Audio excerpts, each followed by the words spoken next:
So we're going to look into the resistance training with the body weight exercises. There's no reason why you can't get a good workout without a gymnasium. You just have to be a little bit more inventive with some of the exercises. A 360 lunge, again, this is just more about teaching the coordination pattern. So even though there's no extra weights involved, for many, especially developing younger athletes, this is quite a challenging exercise, and it doesn't take too long before they can become comfortable with multi-directional movements, and then that will obviously help their other areas of rugby. One arm raising, the key thing is keeping the hips still. We don't want them drifting from side to side. We want the hips to be very level, and then that allows us to really work the stomach muscles, the bum muscles, make them work at holding the body still. So here is a deadlift, a static deadlift. I'm trying to pull up against the bar. I'm obviously not going to move, but the key element of this is that the bum is working, not the lower back. You'll feel the lower back, yes, but the bum should be the one really working. And you can change the angle at which you are pulling to pull that bar up. So you can get some good workouts done. This is exactly the same here. This is, an overhead push, shoulder press. I'm pushing into that and I'm controlling it back. So I'm beginning to work my shoulders by pushing into that tree. So stage 3 is strength. It says power here on the video, but that's wrong. It's a strength phase, phase 3. Again, we've got to start with the glute activation because we're going to be lifting some heavy weights.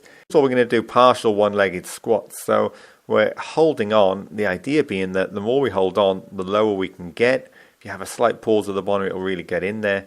But it's a tough exercise, and with holding on, it allows us to come from there. These push-ups here, I'm taking my one hand off as much as I can, but at the same time supporting with the other hand. So you see, so here I'm coming down, but I'm only touching it at the very end. So you're trying to do push-ups one arm, but you've got the other arm there helping you. Again, here we've got a freestanding one-legged squat. Again, you can do this on a slightly raised step if easier, but you're really trying to hit that 90 degrees and below to get those muscles working. Now on one-legged, one-arm chin, so basically you can see here I'm pulling myself to the top, then I let go of the hand, and the idea is I'm really trying to pull and hold against it.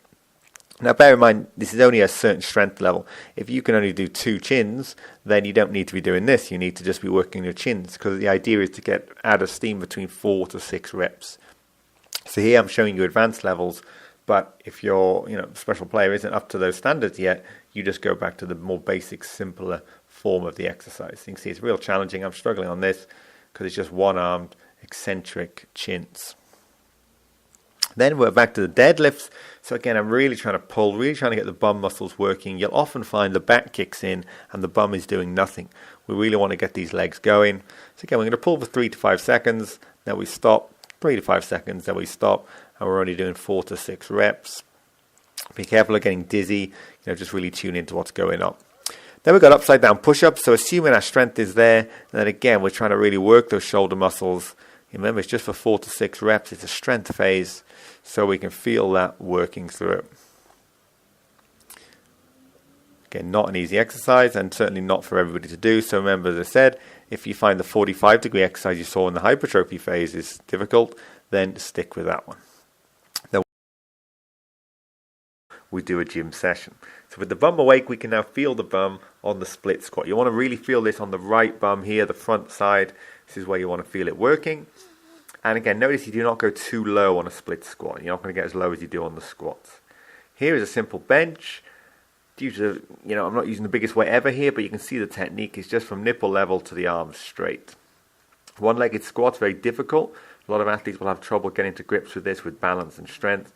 The idea is I'm just not holding on to anything, just going down as low as I can without losing my balance or putting the other foot down. Then we've got the chins and lat pull down. So here I'm using my body weight. If you're not strong enough body weight wise, then just use the lat pull down bar. And the idea is to work in the lats. Notice how I've got the whole body very still. And that's the key. You don't want to swing the legs crazily to use momentum. So if you are quite strong, you can use an extra weight. So you can see the dumbbell between my legs, adding to an extra weight to be lifting. And again, if you're not strong enough to lift body weight, then you go down to using the lat pull down machine with an appropriate weight. Try them and you'll feel exactly what I mean about pushing it into the inner range. You'll really feel the muscles work.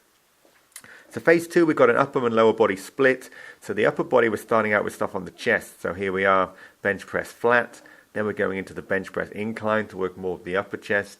So we're beginning to work different areas of the chest so we can add some muscle size across the whole body. Then we've got some push-ups. So again, this is wide grip push-ups here. Again, slightly different, still chest and shoulders, but slightly different areas. Into